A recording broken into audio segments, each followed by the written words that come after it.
చాలా ప్రయత్నాలు చేస్తూ ఉన్నారు. సింగరేణిలో జరిగిన అవకతవకల గురించి రేవంత్ రెడ్డిని ఇరకాటంలో పెట్టే ప్రయత్నం చేస్తూ ఉన్నారు. అధిష్టానానికి దీని మీద కంప్లైంట్ చేస్తూ ఉన్నారని మొన్న ఇటీవల కూడా ఒక కథనం రావడం జరిగింది. అది మనం చదవడం కూడా జరిగింది.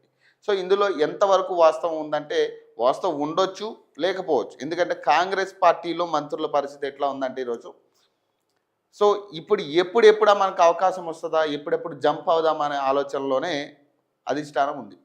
ఎందుకంటే ప్రస్తుతం ఉన్న సీనియర్ల కంటే జూనియర్లకి ఎక్కువ అవకాశాలు ఇవ్వడం, పార్టీ దాటి వచ్చిన వాళ్ళు అంటే బీఆర్ఎస్ పార్టీ నుంచి వలస వచ్చిన వాళ్ళకి ఎక్కువ అవకాశాలు రావడం, సీనియర్లకి అవకాశాలు కరువు అవ్వడం, సీనియర్ని పట్టించుకోకపోవడం, రకరకాల విమర్శలు దీనికి తోడవుతా ఉన్నాయి.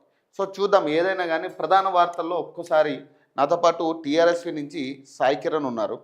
సో ఆయన కూడా చాలా సమస్యల మీద మాట్లాడుతూ ఉన్నారు, పోరాడుతూ ఉన్నారు. సో దీని మీద అంటే బొగ్గు గనుల విషయం మీద, సో రకరకాల ఫోన్ ట్యాపింగ్ అంశాల మీద ఉన్న అనుమానాలు కూడా ఆయనతో క్లారిటీ తీసుకునే ప్రయత్నం చేయంగా ఈరోజు మనతో మార్నింగ్ న్యూస్లో ఆయన జాయిన్ అవ్వడం జరిగింది. సో ఒక్కసారి సో చిల్లర పనులకు రాలేదట, నాకు ఉన్నతమైన ఆలోచనలు ఉన్నాయట. బట్టి విక్రమార్క నిన్న మళ్ళీ ఒక ప్రెస్ మీట్ పెట్టి సో దాంట్లో ఒక క్లారిటీ ఇచ్చే ప్రయత్నం చేస్తా ఉన్నాను. రాధాకృష్ణ ఇప్పటికైనా వాస్తవాలు గమనించాలి, పొరపాటును ఆసినట్లు ప్రచురిస్తానని భావిస్తున్న వ్యక్తిత్వ హననానికి పాల్పడితే ఊరుకోనట. సింగరేణిలో టెండర్లన్నిటిపైన సిట్తో విచారణ జరిపించేందుకు ప్రభుత్వం సిద్ధమట. హరీష్ రావు లేఖ రాస్తే సీఎంతో మాట్లాడతా.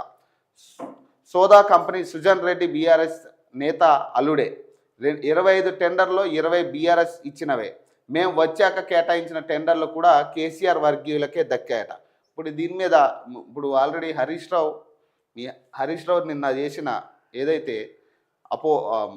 కొన్ని వార్తలు వచ్చినాయో 540 కోట్ల దాంట్లో స్కామ్ జరిగిందని రకరకాల వార్తలు. సో ఇప్పుడు ఆయన ఏం చెప్తా ఉన్నారు, ఇప్పుడు సుజన్ రెడ్డి అనేటోడు బీఆర్ఎస్ నేత అల్లుడే.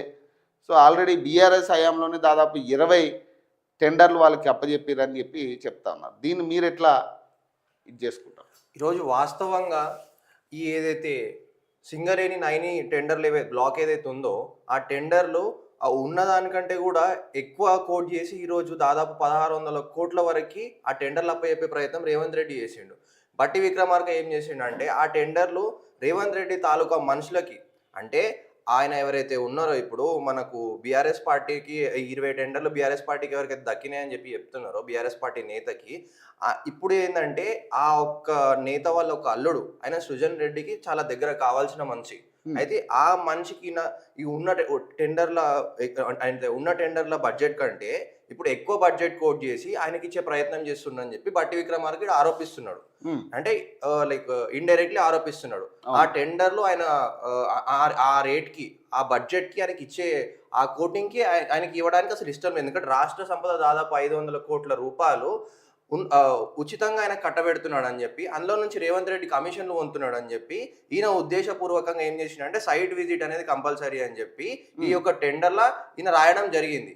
ఈ బట్టి విక్రమార్క ఈ టెండర్లకు అడ్డం పడడానికి కారణం ఏంటంటే 500 కోట్ల రూపాయలు తెలంగాణ ప్రభుత్వం సొమ్ము సృజన్ రెడ్డి కంపెనీలకి పోవడాన్ని అడ్డుకొని అక్కడ నుంచి రేవంత్ రెడ్డి కమిషన్లు పొందేది ఆపే ప్రయత్నాలు చేయడము బట్టి విక్రమార్క ఒక ముఖ్య ఉద్దేశం ఈ టెండర్లలో.